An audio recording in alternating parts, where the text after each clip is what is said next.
Hello and welcome to another episode of the FemiNinja Project, where we are all about empowering people. And I have the most wonderful person with me today who's going to talk a lot about that. Her name is Stephanie Olson. She is a speaker, author, and CEO of the Set Me Free Project, an organization which provides prevention and education on human trafficking, social media safety, and healthy relationships. This is something that is so desperately needed right now. She has a passion and a mission to share, which is that each person has intrinsic value, which cannot be changed no matter what life throws our way.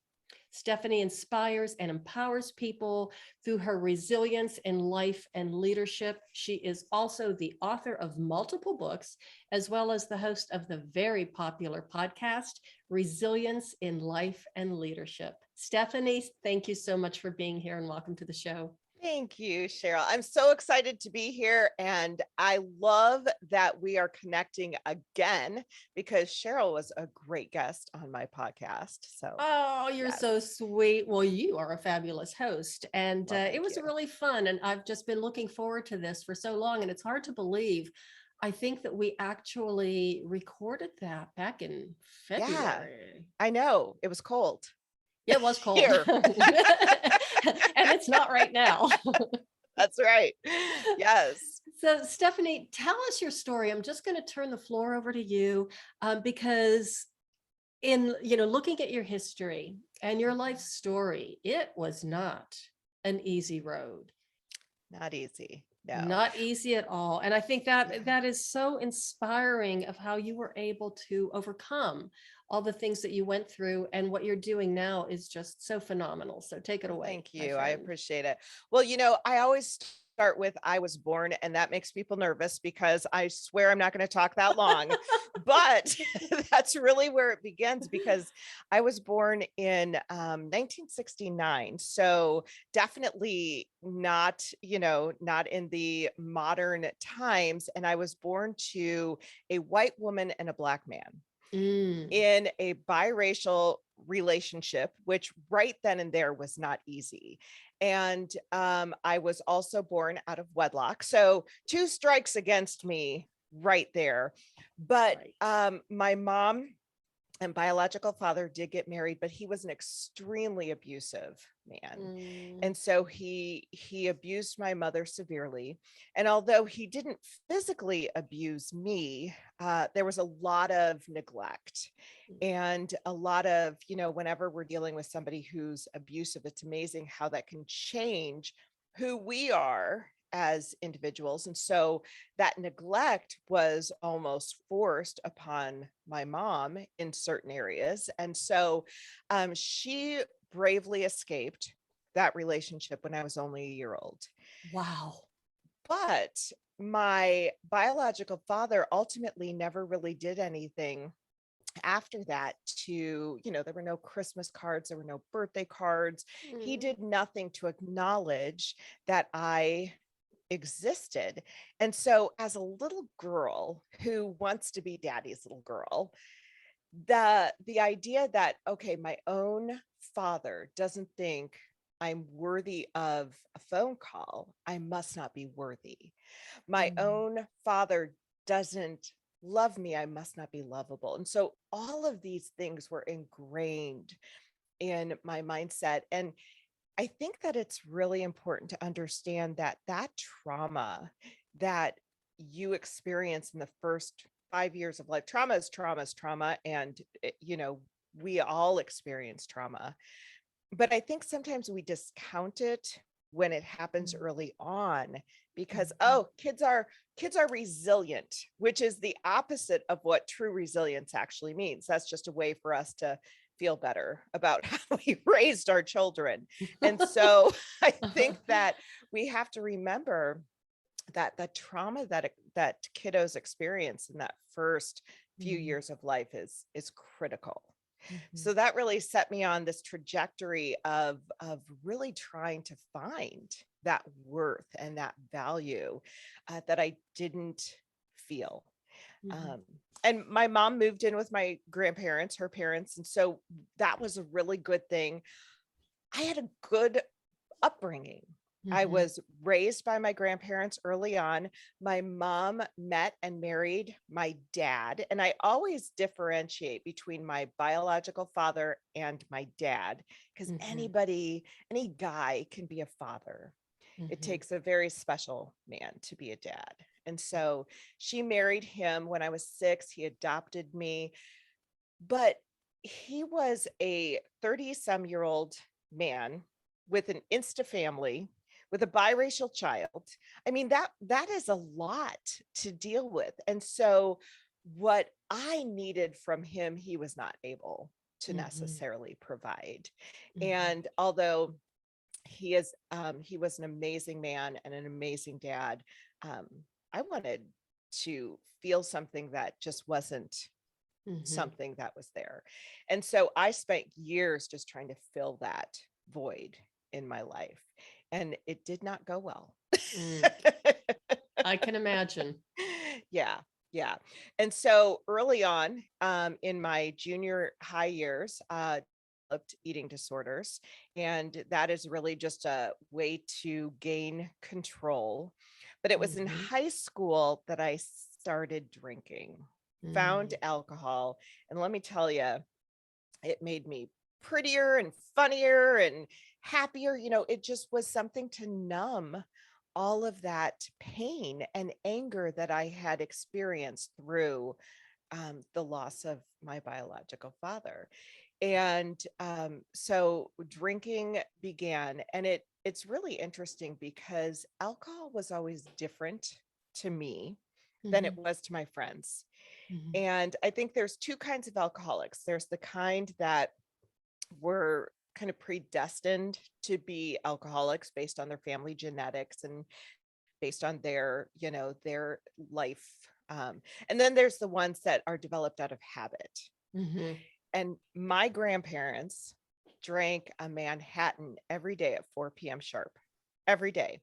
And that maraschino cherry that was soaking in that Manhattan, man, that tasted good. I didn't Mhm. want the ones that were in the fridge. I wanted the ones soaking in Manhattan. And really, that's how it all began. And when I started drinking as a high school student, all I could do was look forward to my next drink. That's Mm. what I was looking for. I wanted my next drink. The first time I drank in high school, I blacked out. That's not normal. Whoa. Yeah. Yeah. So it was definitely a problem from the get-go, but Mhm. something that I did not really recognize. Um, and with drinking came drugs and Mhm. all the things that are associated with that. And still, I'm trying to fill that void. I became that old cliche, looking for love in all the wrong places, really. Mhm. And was experienced a lot of sexual violence during that Mm. time. I was raped several times in Oh. high school and college. And what is so fascinating about that, it wasn't until much, much, much later when I was doing the work that I'm doing, Mhm. which is that I realized I was actually raped. I'd Mm. always blamed myself. And yet there it was traditional rape that I mean, when you think about what rape is as opposed to like dating rape and things like, Mhm. still did not see it for what it was because it was my fault. And Wow. so it's just amazing how we don't always self-identify with those things that are Mhm. really traumatic and happening to Mm. us. So I can keep going, but do Keep you have any going. questions? Okay. No, well, actually, the only question I really had was because I was thinking when you had that one experience when you blacked out, Yeah. the first time you drank, all I could think of was, did somebody take care of you? Did you have a Yeah. friend or did you have a group of friends who were concerned enough to be able to take care of you? And how did they get you home? That's a great question. So I always made sure that I was spending the night at someone's house. Mm. And that's not necessarily a good thing because I always chose the kid with the mom who was gone, right? Mhm. I mean, Mhm. so But my friends, for the most part, really did take very good care of me Mhm. um, in high school. Now, Interesting. in college and in my early 20s, that changed. And there were a lot of, I will never forget being at a bar. And I think so many times how, I always say God's grace, because the Mhm. things that I should not be here based on some of these things. But I was in a bar. My friend wanted to leave. I, of course, didn't want to leave. She took off. And I'm standing outside of this bar, not knowing what to do. There were no Ubers then. And a group of guys were like, "Hey, you want to go to a party with us?" I said, "Sure."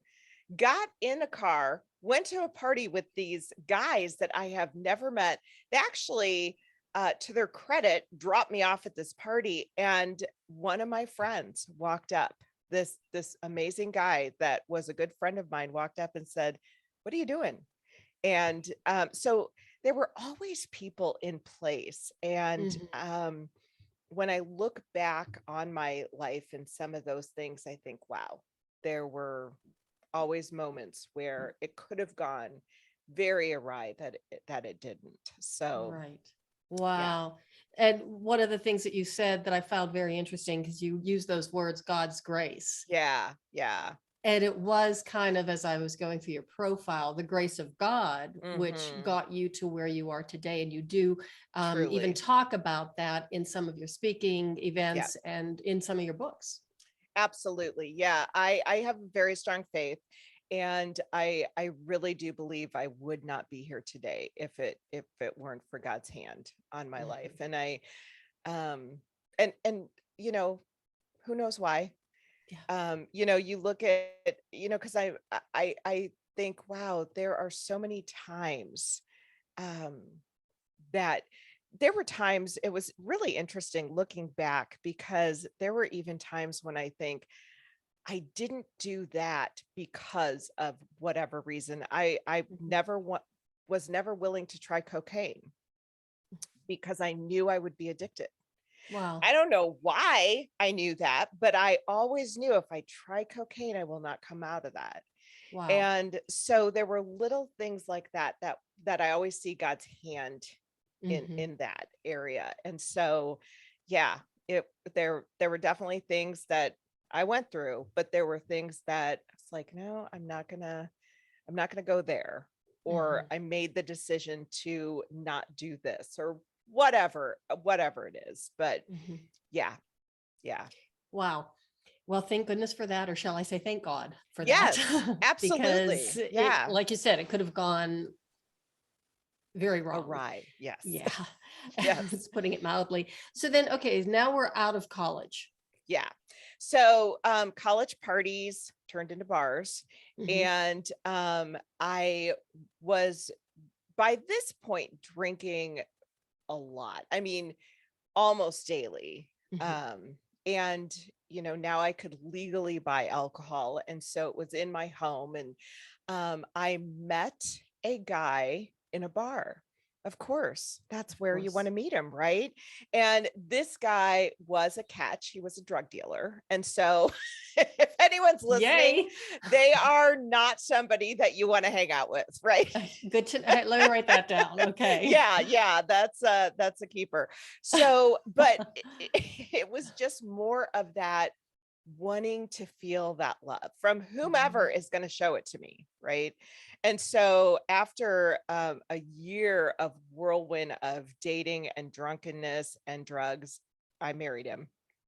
And so got married at a very young age, but then wound up in this very abusive situation that my mom had been in. Now, he was much more emotionally abusive. There was some physical, but it was not like my mom experienced. It was very emotional. But I think that it's important to know and recognize that emotional abuse is Mhm. just as severe. And Mhm. the scars that are left are often just not visible scars. Mhm. And so still there, just not always Mhm. visible. Um, And so it was a really rough 2 years of a lot of abuse and craziness.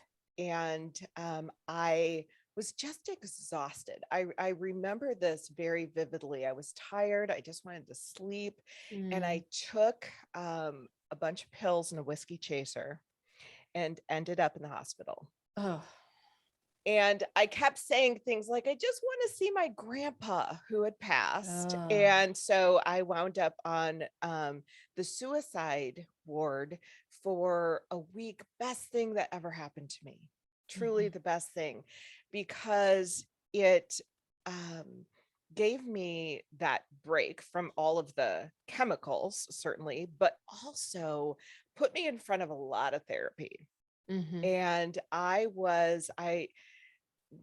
my therapist said to me one day, I want you to think, I want you to think about your life. And I want you to really imagine your life as a older woman in a rocking chair. Is this guy next to you? And I thought, gosh, he's not. No.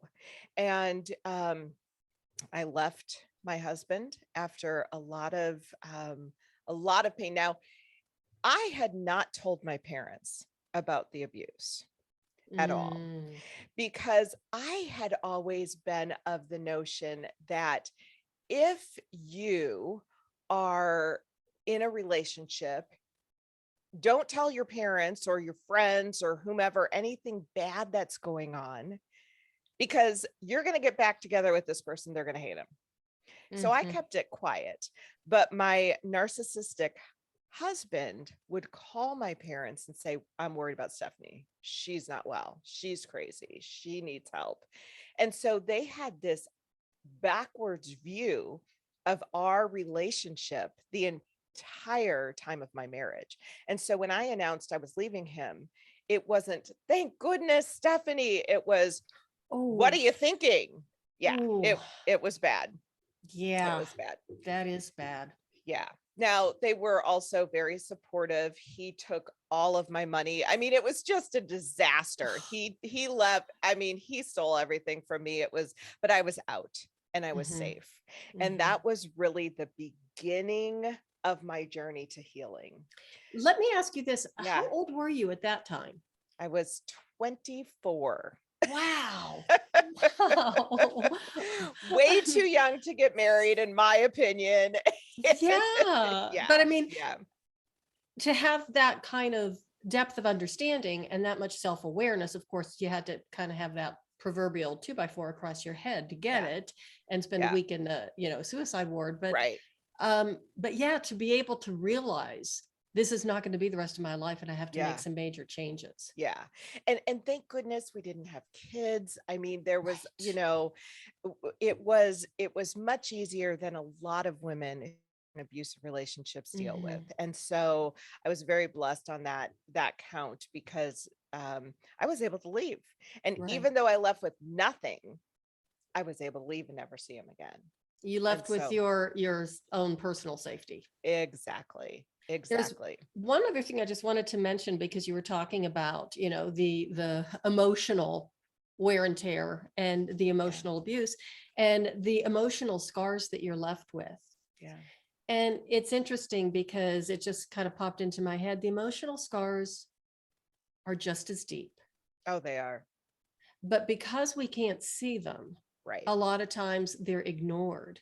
Correct. And even, I've gone through my own experience just with some of my chronic pain issues and things that, Yeah. and I always say that, when you walk in and you say, I'm in so much pain and this is where it is. And if they Ugh, can't see it, exactly. then, you're drug Exactly. seeking, you're making it up, it can't be, blah, blah, blah. It's if Wow. I walked in with, a broken arm and the bone is sticking It's out and evident. yeah, Yeah. the blood is spurting. It's like, okay, wow, you're really hurting. Let's help you heal. Let's take care of it. But Yeah. if they can't see it, You're making it up. and it's not just, I'm not just talking with the medical profession too. A lot of times it's Everybody. family, Mhm. friends, society, everybody you come across. And then you have a tendency just to stuff it. And as we all know, that just doesn't work very well. That's right. That's right. It that is so true. And my mom tells a story today of when she did get an inkling that there was something wrong Mhm, because I had spilled something and panicked, absolutely panicked, because I mhm. knew it was going to not end up well. And I was wiping it off, and she's like, Stephanie, it's okay. It's just a spill. And I was like, no, no, I've got to. And that was her first inkling of Mhm, something's off here. mhm, Fortunately, that was shortly before I left him. But mhm. yeah, you can't see it. So you assume, well, Everything's fine. everything's fine. Yeah, You paste that big fake smile on your face so that your face hurts and your teeth that's grind, right. but you That's just walk right. around with that false mask, that false face. And it literally changes who you are. Mhm, And mhm, I think that's what, it we talk a lot about the grooming process and mhm. in the work I do. And I always say the person who goes into the grooming process is never the same person who comes out. Right. And it's the same thing with domestic violence or anything like that. You're never the same person who comes out. And fortunately, we can become stronger, Mhm, and we can use those things in our journey to really grow and become that person that we're intended to be. But mhm, it does truly change you. mhm. Yeah. So there you were, though. You made the break. Yep. You're 24. You're living with your parents, Yeah, I and actually they got me an apartment, and uh-huh. so I moved out because yeah, 24, you don't want to live with your parents, not all. No, no. And And they I probably don't want you living they there did either. not want me living. Yes, exactly. But started my journey to healing, but again, there was just not that that healing takes a long time. I was It still does. drinking. I Mhm, was still, and it was kind of like this, okay, um I'm sort of surrendering a few things, not ready to give up a few things. There were still some rocky relationships in that journey, but I finally met my current husband today.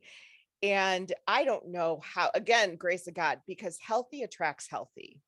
And mhm. I was not quite there yet, but he was much healthier than I was. And that really began um the entry into what a healthy relationship looked like. Mhm, And we started dating, we got married, and after several years, but I was still drinking every single day. mm, And now my drinking had turned a little bit because it wasn't the bar drinking, it wasn't the crazy partying, it was the daily at home drinking. And I wound up just making a lot of excuses. Like my husband had to babysit me a lot mhm, when we were out, and he would say things like, maybe you should cut back, maybe you should, nah, I'm all right. And so I started to do little things like, well, maybe I should just cut back. And mhm, so I would say things like, well, you know what, I'm not going to drink at home, and I'm only going to drink while we're going out. Well, of course, I made sure every night we'd go out, right? right. Or I'm only going to drink during special occasions. And then Mhm, there would be a great Oprah on. I'd be like, special mhm, occasion enough. I mean, that's mhm, all I need. And so I would justify these things with my drinking because my image of an alcoholic was not me. mhm. I did not drink with a bag. I had all of my teeth. I mean, I wasn't under a bridge. There were Uh-huh, these mindsets of what an alcoholic is, and that was not me. And mhm, even though I was drinking every day, I was not an alcoholic. And so a mhm, lot of that had to kind of work through my mind. We got married, we got pregnant. I mean, we're type A people, both of us, and we make plans. And so I had a plan. I am going to have a baby. mhm, And, God, let me know if you need help, but this is my idea because I will have a baby. This is what the gender will be. This is, this is our plan. And we got pregnant right away. Everything was great. And I was 5 months pregnant and stopped drinking and went to a regular um, office visit, and she couldn't hear the heartbeat. And so she ran and she was like, sometimes these don't work very well. Let me get another one. And she put the Doppler on, she was listening and no heartbeat. So they sent us to get an ultrasound. Now, we had never been through this. And so we had no idea what was going on. The ultrasound tech was completely silent. And she came back and said, you're supposed to go back to the doctors, and found out we lost the baby had died. Now, because I was 5 months pregnant, I had to go in and deliver the baby. Oh, Stephanie, I'm so sorry. Yeah. And so it was just a surreal time, and delivered this little baby boy, size of my hand. And, I'm thinking, okay, this is punishment for all of the things I have done in the past. At this point, I don't know, can I ever have a baby? You just, all of those things. And of course, I started drinking again through that pain. And we waited a couple of years and decided to try again. And we had an uneventful pregnancy, a beautiful redhead. That shocked me. My mom is a redhead. And so the first thing they said was not, she's a girl. It was, she's a redhead. Because I expected this dark skinned, lovely little Stephanie, but beautiful, beautiful girl, uneventful pregnancy. And so all was well. And we got pregnant again. And we thought, okay, we're gonna do this again. Things are well. Lost that baby. And so I drank that pain away. And it was when Noelle was about 18 months old. My drinking was just out of control. And I remember we went on a vacation, and my husband said, if we didn't have her, I would divorce you like that. I mean, it was so bad. It got so bad that I was blacking out every night. And so if I had to wake up the next morning, I was a stay-at-home mom. If I had to wake up the next morning, I would have to set my alarm at about 6 o'clock, because I knew by the time I went to bed, I wouldn't remember to set it. And there was one day I woke up, never remembered putting my daughter to bed. One day I woke up and she was in her crib, and there was red wine. That was my drink of choice. Red wine all over her changing table, all over her crib. She was sleeping in it. And even that was not enough to get me to stop drinking. But there was finally, I mean, it was just, I can't do this anymore. And I felt like I had surrendered everything but this one thing. This is the one thing I cannot give. And after a really bad drunk, I mean, just came home and I thought, I've got to do something. And so I called a 12-step program thinking, hey, I need to cut back. Can you help me do that? Yeah, they don't help you do that. Yeah, no. Moderation is not a thing. Yeah. And I went to a meeting and I was thinking, okay, this lunch meeting, I'm good. It was in the worst part of town possible, but I thought it's at noon. There will be business people there. So I went to this meeting and I'm listening to people say things like, I was on heroin and I stole all of my neighbor's furniture and sold it. And I'm like, wow, that's not me. But what was so amazing is I walked out of that meeting, not hearing the differences, but hearing the similarities. And I went home and my husband said, why don't you try a meeting kind of close to home and see what happens? Because I went home and said, this is not for me, but I do think I have a problem. Well, I went to a meeting. It was at a church. Mhm. It was a Wednesday night. And so I'm thinking, people are going to choir. This is not a good night to go to a meeting. And I watched 3 women walk in, just dressed to the nines, beautiful women. And one of them I knew. And I thought, oh my gosh, they're probably going to church choir. How am I going to do this?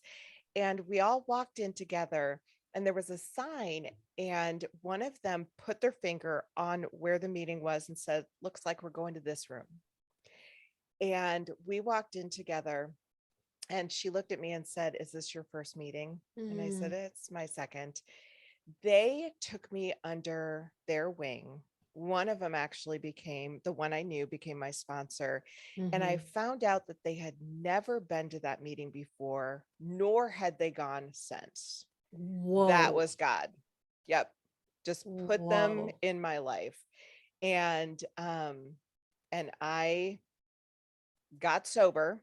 Oof, I got Yeah, chills. I know. I know. And yeah, God just gave, put people Mhm. in my life that I needed. And it was not easy. Still isn't easy. I've been sober 20 years now.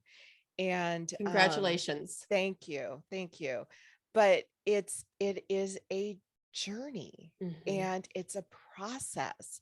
And you can then use that to Mhm. help other people. I just So, have to yeah. say that when you were just describing those 3 women, and even before you told the entire story, all I could think of, these 2 words popped into my head, soul sister. Yeah. Yeah. Yeah. And then, when you got to the end, it was like, wow, there really was Yeah. soul sister. Truly. Truly. Yeah, it was amazing. And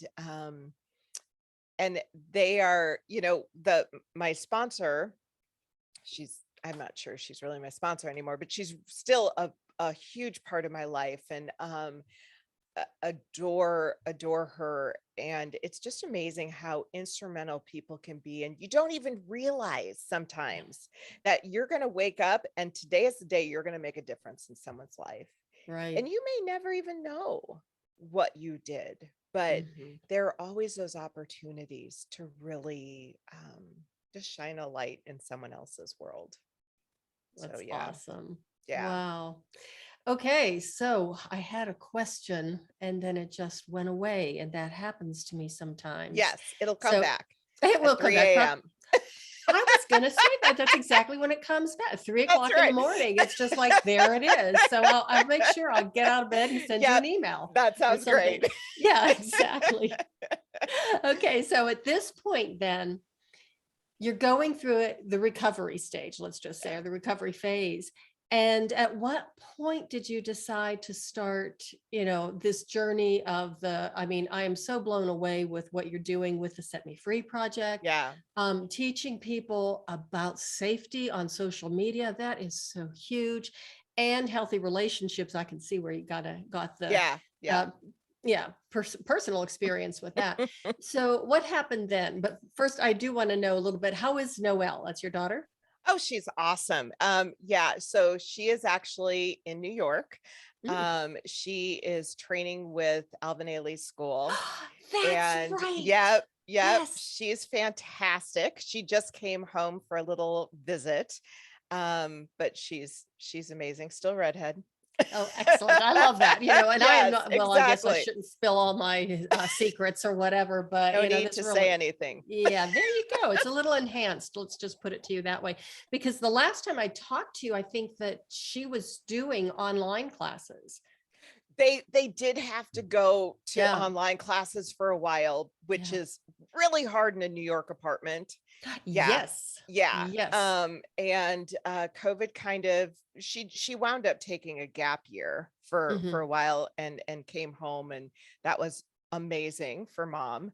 But Mhm. she loves being in New York and being right there where she can fulfill her passion. So Mhm. she's doing great. Okay, that's Yeah, wonderful yeah, to hear. So, yeah. okay, continue with your story. I just had to ask about Okay, her. absolutely. So I will also say that after we had Noelle, we had that loss, and then got sober, and we had two more losses.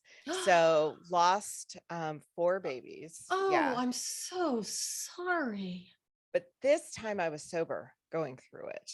And Uh-huh. it's amazing because you know, when you do have loss, whatever that loss is, whether it's a person or a job or whatever, you Mhm. have to grieve. Mhm. And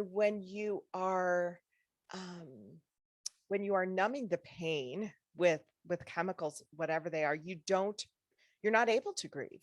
You're not Mhm. able to really grieve deeply.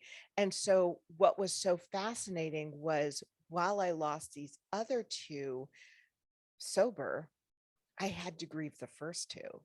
And Oh. I had to go through that all over again, Oh. because it is, and those feelings, as hard as they are important to feel. Mhm. And that's where the healing happens. That's why we need to do it without being numbed and Mhm. things like that. So um we eventually found out that I could get pregnant really easily. I couldn't sustain a pregnancy because my lining was not thick enough. Mm. Now, Mm. this is a funny story, actually. I will tell you humor within this. So we wound up getting pregnant with a lot of help and a lot of support through a high risk pregnancy doctor. And so I'd have shots every day and Oof. all of this. It was awful. My Yeah. husband gave me the shots, and he seemed to really enjoy that. That's a whole other thing. But was blessed with my middle daughter, and she was just incredible. And I was good. I was like, okay, we have this baby. I'm done. I do not need any more babies. What Mhm. I didn't know is my husband wanted another one, but because he is so amazing, he was not going to say it to me at all, because he knew how emotionally overwhelming the pregnancies were. And so he kept his mouth shut. And I don't know what happened, but one day we started to have the conversation, and he told me he wanted another one. And I said, okay, here's what I will agree to do. I will agree to go get an ultrasound. Well, I actually decided to pray about it first. I'm just going to pray Mhm. about it. Mhm. Got a postcard in the mail saying, thinking about having another baby. So I say, I have actually had a postcard from God. That is, that's one of those, like, Hello, Stephanie. This is yeah, God calling. hilarious. Thank you. Thank you so much. So did just continue. And I said, okay, here's what I will do. I will go get an ultrasound. And if my lining is thick enough, I will agree to talk about it. Knowing it wouldn't be, it never was. We had to Right. do all these Right. things to make it happen. And so we went in to get an ultrasound. It was a Tuesday. And she said, wow, your lining has never been thicker, and you're ovulating. So go home right now. Like, are you kidding me? So uh, TMI, we did. Uh-huh. And I got really sick after that, like cold sick. And so that was it. That was the one time. And now I am blessed with my mini me, little boy. Aw. And he is, in fact, we had been at a funeral for who knows, it just weird stories surrounding this. We were at Uh-huh. a funeral, and this woman approached me shortly after I got the postcard and said, "Where did you get the redhead and blonde?" Because my middle daughter's blonde, believe it or not. I mean, I had these recessive genes, just, Obviously. yeah. Yeah. And I said, my husband is whatever. And she said, your next child, your boy, will look just like you. Now, my mom is sitting there furious because she knows that I don't want any more children Mhm. because we've had so many problems, but she didn't know we had been having these conversations. And I was like, sure enough, my boy is now, he's like this up here, but yeah, looks just like me. He's Awesome. amazing. So God is good. Yeah. On another note, though, I wonder, does he know that story about He how he came does. about? He It's like, does. Yes, he does. And unfortunately, with for my kids, because of the work I'm in and I speak a lot, they know all of my stories. So I'm sure they yeah, do, but I'm sure that they are very proud of you. they actually are. It's Yeah, really cool. Yeah, yeah. They're pretty cool kids. they So would have to be. They're yours. but that really and since then I had started to work in the area of women. I had been speaking all over and working with women in the area of sexual domestic violence Mhm, addiction. That was really close to my heart, and wanted to see mhm. women live a life of victory. Mm, And so that was what I had been doing when one of the women I worked with said, "Hey, let's help sex trafficked victims." Now, that was a quote. I, of course, had this image in my mind of the movie Taken and thought, mm, okay, well, we'll help these women who are overseas and, they're mhm, coming here. And when I started to research what it really looked like, mhm, that is when all of this began. And I always say I came into this business kicking and screaming mhm, because I had no desire to do this work. Um, and my passion isn't even really people say, oh, you must have a real strong passion for trafficking and women who I don't. My passion is youth. mm, And so when I started to really look at what was happening to our youth in this, and that it was our kids, and our kids were being targeted, and our mhm, kids were being targeted on social media and mhm, all of this stuff, that's really where my heart was pricked. And so I started to study what was going on. I had written curriculum for women in the area mhm, of, these things. And I thought, we need to tell our kids that they're at risk, because a mhm, lot of the stuff that was happening with trafficking was on the restoration end, was on the victim service side, which is critically important. But mhm, only 1 to 2% of trafficked individuals are recovered. That's a staggering low number. So what if we can mhm, actually stop it before it starts? mhm, And so that's really where I went. I had talked to a couple of educators who said, get us a curriculum mhm. and we will take a look at it, get you in front of administration, then you're on your own. And this was in November. Um, Just this. no, this was seven to Okay. 8 years ago. Yeah. Okay. And what I what I didn't know is there had been a ton of people trying to get into the school system on this topic, but couldn't get in. Mhm, And so I looked at curriculum because I don't want to reinvent the wheel. But the thing was, it was all so fear based. It was all very, and it was all about the topic, but really didn't speak to youth. So over the holiday break, I wrote curriculum, mhm, and wrote a curriculum for middle school and high school and parents, and presented it to the school, and thought, okay, I'm going to change this a little bit and add engagement, mhm, activities, and humor. mhm, Because what you never saw was humor in this mhm, topic, right? Because it mhm, was all fear mongering. And what we say today is we always take our topic very seriously. We don't take ourselves very seriously. mhm, And so anytime we speak about it, anytime we write about it, we want to bring humor mhm, into the conversation, not the topic, but the mhm, conversation. So presented it to administration. Um, I or to these people, they sent it to the administration. That was the beginning of January. So mhm, by the middle of January, I was meeting with the administration of the school district. By the end of January, I was speaking to all of the social workers and counselors in the school district. And by February, we were in the schools. Nice. So it happened very quickly. Wow. And we have since grown to a curriculum from third grade through college age for youth and Mhm. adults of every facet of the community. We're expanding to kindergarten to second because what we're Wow. working to do is really get all of the curriculum in the school districts, in the counselors' hands, the teachers' hands, so Mhm. they can really have this at their fingertips. We can train them, support them, and then these kiddos can experience what they need to experience because the foundation of all of our curriculum is Mhm. you have an intrinsic value that no one Mhm. can change.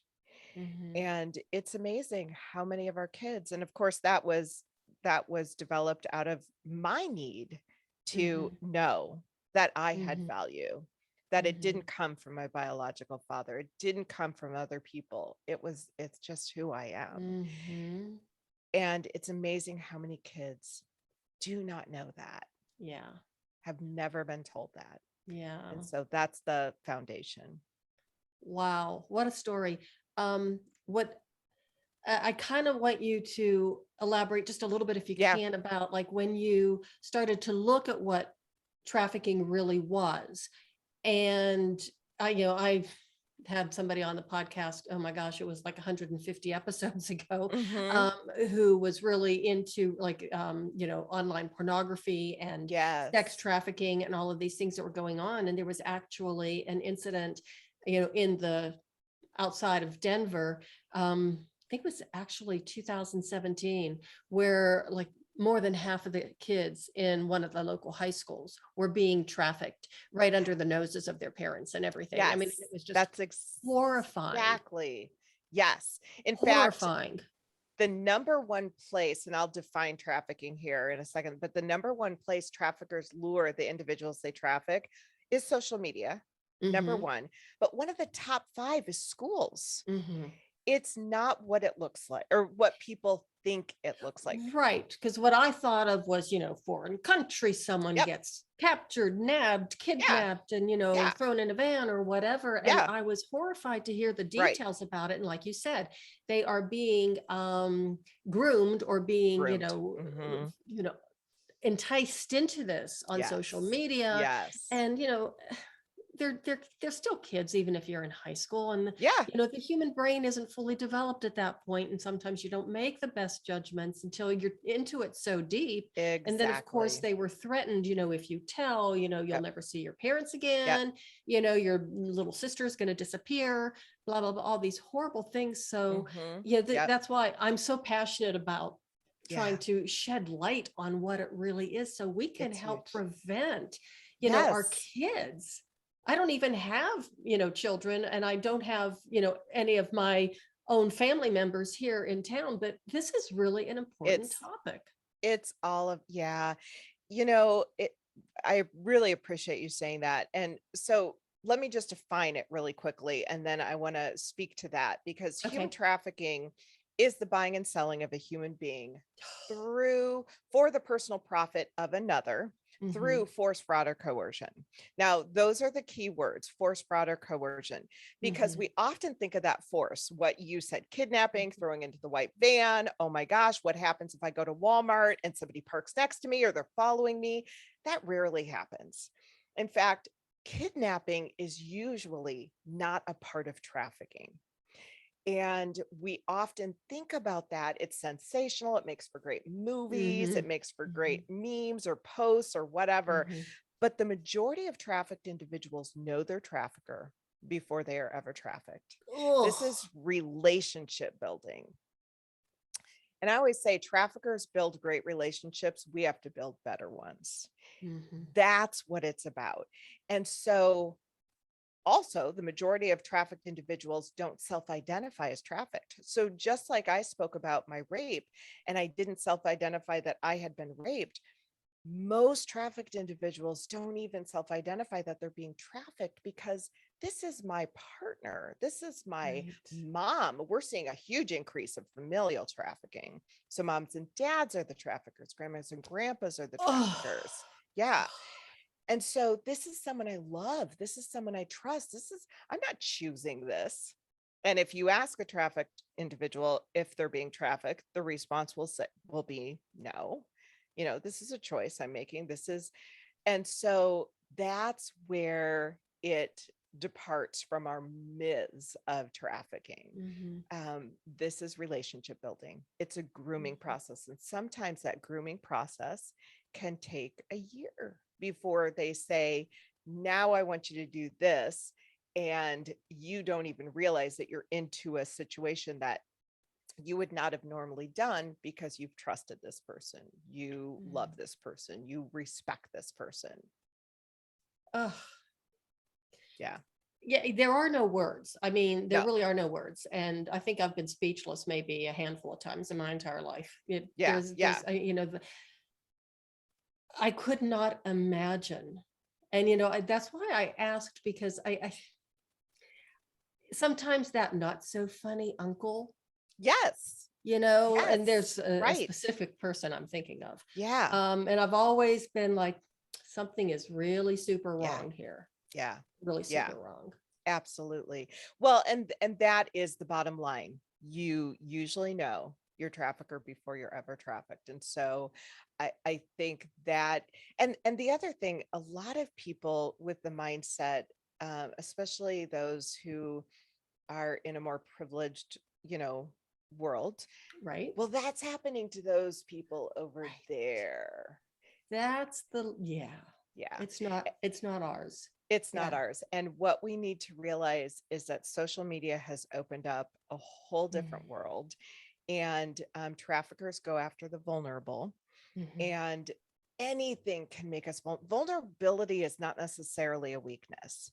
I mean, Mm-hmm. it can be something like addiction or things like Mm-hmm. that, but it can also be, as you said, our age. Mm-hmm. And our prefrontal cortex is fully developed at about 25 to 30 Mm-hmm. for women, 50 for Mm-hmm. men. Just kidding. That sounds about right. Sorry, guys, if you're listening. Sorry, we're just having Sorry. a little fun at your Oh, expense. sorry. Yes. We're My just being husband would girls. actually say that is true. Yeah, my Um, husband wouldn't argue either. but we know that even that can make us vulnerable to Mm-hmm. trafficking, or posting something like, hey, I'm mad at my mom. Boom, vulnerability. And so it's not about, um, traffickers don't care who you are, where you live. They Um, don't care about your socioeconomic they do status. not The care. Nope. specific incident I was talking about was in a very affluent, Yes. um, Neighborhood. and yeah, Hmm. yes, very much so, and very tight knit community. Yes. Yes. Mm-hmm. Very Mm-hmm. common. And when you think about it, what do we need for buyers? We need money. Mm-hmm. When you see money and power, you see trafficking. And so it's not always what we think it looks like. And it's not always just girls. Right. Up Oh, to right. 50% of Oh, yeah. individuals being trafficked are males. Yeah. And so we do definitely see, and boys, actually the introduction of trafficking is younger. So for Mm-hmm. girls, it can be anywhere from like average age Mm-hmm. 12 to 19, so younger Mm-hmm. and older. But boys, it's like 10 to 11 Oh, average age. And so we're just seeing things that we don't think it looks like. Yeah.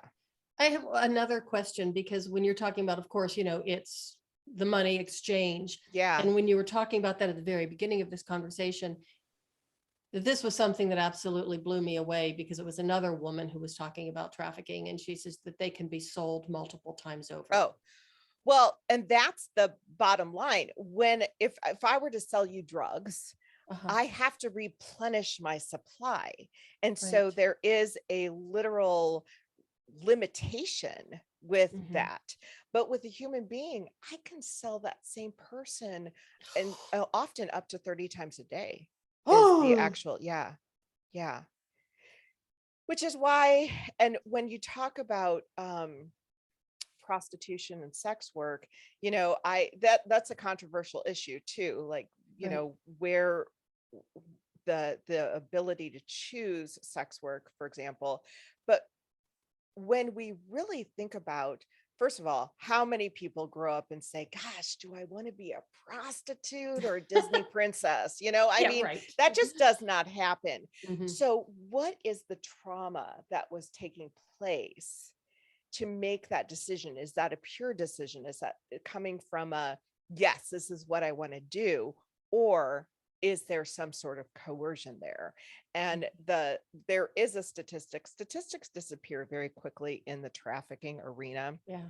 but there was a statistic that said only about 3% of individuals actually choose sex work, truly choose sex work.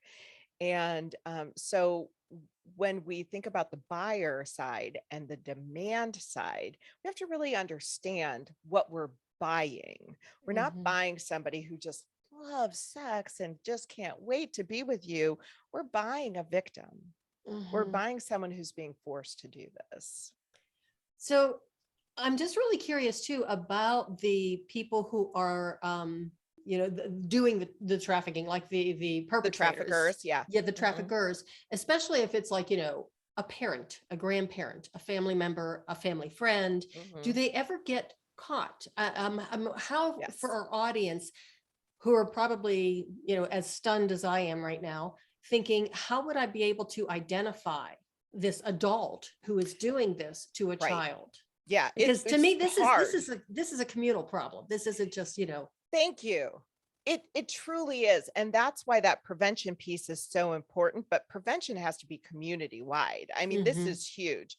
Um, yes, traffickers do get caught. It's hard to catch them, and especially if they're a family member, because that is even harder. But yes, they do. And I think the more education that happens, whether it be education with the community, law enforcement, whoever it is, the better it is, because then we know what we're actually looking at. We are seeing the truth as opposed to what we think it should look like. So there was a mom in not too far from me. So I'm in Nebraska, where people call it a flyover state. We have cows in our backyard. We really don't. I didn't think so, Yeah. but But and I'm in Omaha, which is very city. But not too far from here, there was a mom who had a 7 and a 14-year-old girl. And every month for rent, she would shop those photos. She would take photos of her daughter, shop the photos, and then sell her 7-year-old and 14-year-old daughters for oh, rent every month. She was caught and got 40 some years. oh, what happened to the little girls? Well, and that's the problem. They are, here's what people need to understand. And I don't, there, it's, I don't know, because there's not a lot of um, Mhm. news coverage on them because they're minors, right? Right, And right. so they were put, I'm sure, into the foster care system. And so what does that do? Mhm. The amount of trauma on the individuals who are trafficked is layers upon layers upon layers of trauma. And the recovery and restoration is a lifetime. I mean, it's Yes, I truly would a imagine. lifetime. Yeah. And so the even when there is a recovered individual, and again, 1 to 2% are recovered. So even when you have somebody who's recovered in that situation or rescued, is what that means. Um, it's years of trauma. There was a young girl who was trafficked. She was groomed by someone, boyfriend, went with him. She was only trafficked for 3 days. Okay. I mean, 3 days. When her mom, and she was recovered, when her mom found her in the hospital, she did not recognize her. She was that traumatized. three Oh, days. So this is something that people really need to understand is just overwhelming, the trauma and the abuse and it's not always physical abuse. And that's Right. what people need to really, it's that force piece does not need to happen. Mhm. It's that fraud and coercion. And those, again, what we talked about with that emotional abuse, it's Mhm. horrendous. And Well, so, not yeah. only that, I mean, the amount of betrayal, that sense of Oh, betrayal, what it yeah. does to your trust issues. Yeah. I mean, you never get that back. No, no, absolutely. And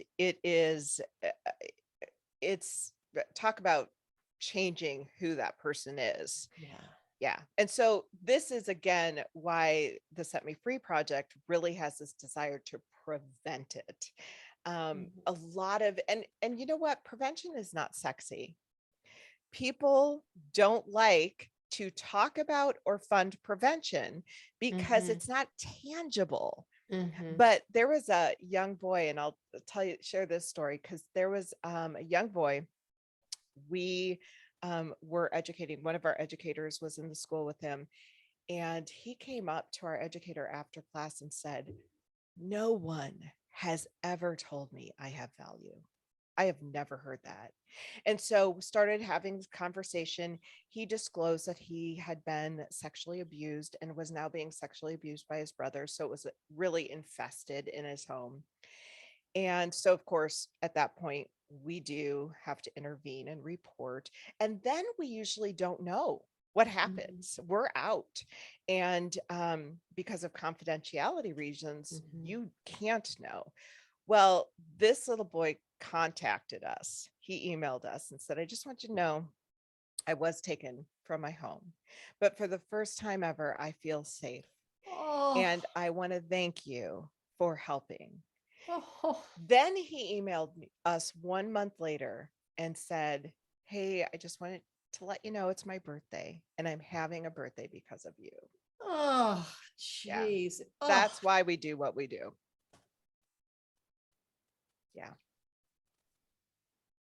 I know. What do you say? there, what do you say? You saved a life. Yeah. And how many more? So now I want you to share how people can get a hold of you, find more about the Set Yeah. Me Free project, because are you just in your area in Omaha? With the internet, I'm kind of thinking you have pretty good reach. So Yeah. how can people learn more? Because this is so important. It's It so is. powerful. It is so And, I important. think of all those poor kids who are I out know. there just crying for help and Yeah. screaming for help. Well, and it's so much more with social media. Social Hmm. media in and of itself is not a bad thing. We obviously, you and I, Cheryl, benefit from the Hmm. internet and social media. I mean, this is a good thing, but it has also put our kids at some serious risk. And so Hmm. we have to help our kiddos safely navigate that and learn. So, yeah. Well, what I always tell people, I always say predators are everywhere. Oh, everywhere our And kids are. everywhere in life. I mean, they Mm-hmm. are everywhere. They're in our neighborhoods, they're in the Yep. doctor's offices, they're, in the grocery Yep. store, they could be your librarian. They are everywhere. Yep. And not to be, paranoid or whatever, to be aware. We really have to be. And with social media, we always say, when you have access to the world has access to you. Right. It's a really important thing to know these things. So yes, we are also everywhere because of Yay. social media and the internet. And so we actually, because we do sell our curriculum and get it into the schools, that happens all over the United States. So we can get that curriculum in your schools wherever you are. So you can reach us at setmefreeproject.net. Mhm, We mhm, love to do virtual trainings and webinars with adults and mhm, things like that. And so we're doing some really exciting new things mhm, this year. So definitely reach out to us. You mhm, can find me at Stephanie at setmefreeproject.net. So I'm mhm. happy to respond to anybody.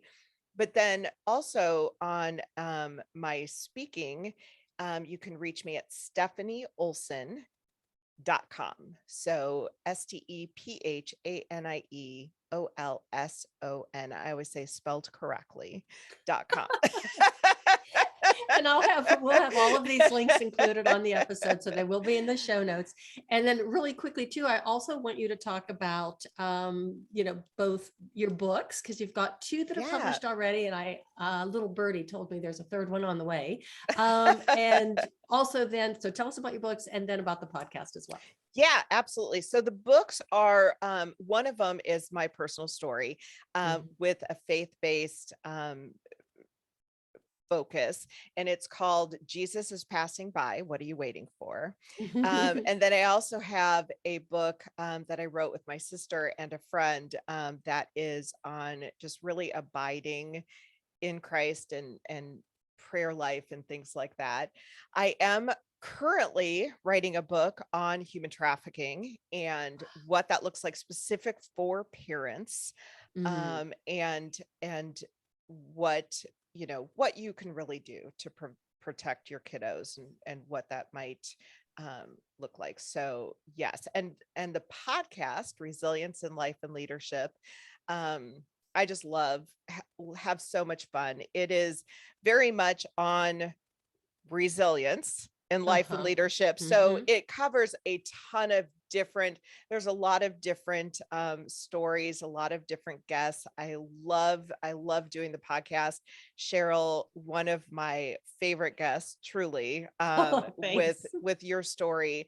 But then I also have finance people and people who build their businesses and whatever. So it is a great, and you can find that anywhere podcasts are, and then also on stephanieolson.com.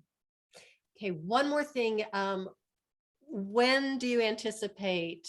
I mean, I'm an author, so I know it's kind of hard to tell. But when do you anticipate that book might be published? I understand. I feel your pain. That is a great question. Yeah. I really am hoping. So we are currently, let's see, we are in July, right? 2020.